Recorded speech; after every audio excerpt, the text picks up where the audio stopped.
The Supreme Court has hit out at the Prime Minister's panel in the strongest terms, saying it failed to consider the integrity of the top vigilance office. The court said that if the selection adversely affects the institution, the question has to be considered. The recommendation of the high-powered committee is subject to judicial review. The Prime Minister's panel didn't consider institutional integrity of the Chief Vigilance Commissioner's office. The selection of P.J. Thomas was vitiated by official arbitrariness.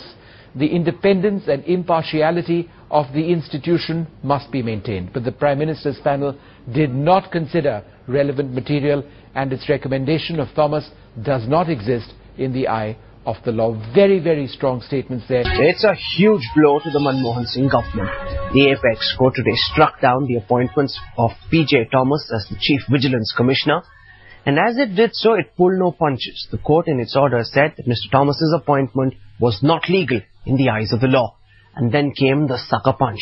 It added that the high-powered committee which appointed him vitiated the integrity of the selection process. A direct rap for the Prime Minister who headed this high-powered committee. Dr. Manmohan Singh appears to be quite ignorant and disrespectful towards the democratic conventions. प्रधानमंत्री अब जवाब दें कि ऐसी नियुक्ति उन्होंने क्यों की?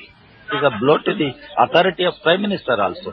ये बहुत बड़ा तमाचा है सरकार के मुंह पर। अभी प्राइम मिनिस्टर अपने ईमानदारी के रेपुटेशन से बहुत फायदा उठा चुका है। बड़ा सवाल ये है कि क्या प्रधानमंत्री इसके लिए उत्तरदायित्व लेंगे? ये सवाल हम उठाना चाहते हैं और इस पर हम दबाव भी बनाएंगे। जिस दिन सीबीसी की अपॉइंटमेंट हुई उसी दिन हमने कहा था कि ये अपॉइंटमेंट ठीक नहीं है, ये गलत अपॉइंटमेंट हुआ। आज सुप्रीम कोर्ट की जो भी निर्णय जो आई है वो हमारी समझ को सही है। वो उनका इस्तीफा करने से मामला सुलझ नहीं जाता। उनको आज ये बताना होगा कि किस तरीके से ये अपॉइंटमेंट हुआ, जबकि सबको पता था कि बहुत सारी चीजें जिसके अंदर जांच हो रही है उस समय, जैसे 2G स्कैम के बारे में, उस समय टेलीकॉम सेक्रेटरी थे। तो ये सब चीजें पता होने के बावजूद अपॉइंटमेंट किस तरीके से हुई, उसकी पद्धति के बारे में जवाब जो है सरकार को देनी होगी। Somebody has to resign. Otherwise, what is the meaning of parliamentary democracy? Parliamentary democracy में joint responsibility है पूरे कैबिनेट का। और कम से कम किसको तो बलिदान करो।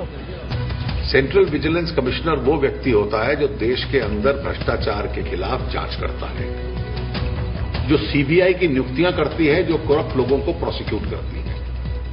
सरकार का सबसे प्रमुख भ्रष्टाचार विरोध का अधिकारी वो होता है। तो ये स्वाभाविक है उसके स्वयं के खिलाफ मुकदमा भ्रष्टाचार का नहीं होना चाहिए। उसकी जब नियुक्ति होती है, आप ये तथ्य उस समिति को नहीं बतलाते।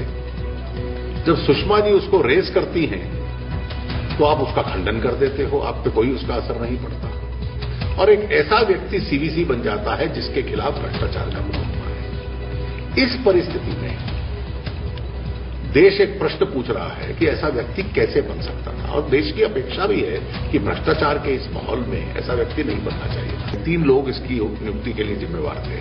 सुषमा जी ने तो डिसेंट किया, तो स्वाभाविक है कि उन्होंने ठीक कदम उठाया था। प्रधानमंत्री और गृह मंत्री में से प्रधानमंत्री जी तय कर लें कि इस नियुक्ति के लिए कौन जिम्मेवार था। प्रधानमंत्री जी को गुमराह किया गया या वो स्वयं को गुमराह करने में लगे हुए थे। प्रधानमंत्री जी को लोकतंत्र की जो सर्वोच्च मर्यादाएं हैं उनको ध्यान में रखते हुए तुरंत त्याग पत्र देना। I think we are at the first stage where the Prime Minister knows the answer. He must inform the country as to whether he was misled or did he deliberately choose to mislead himself.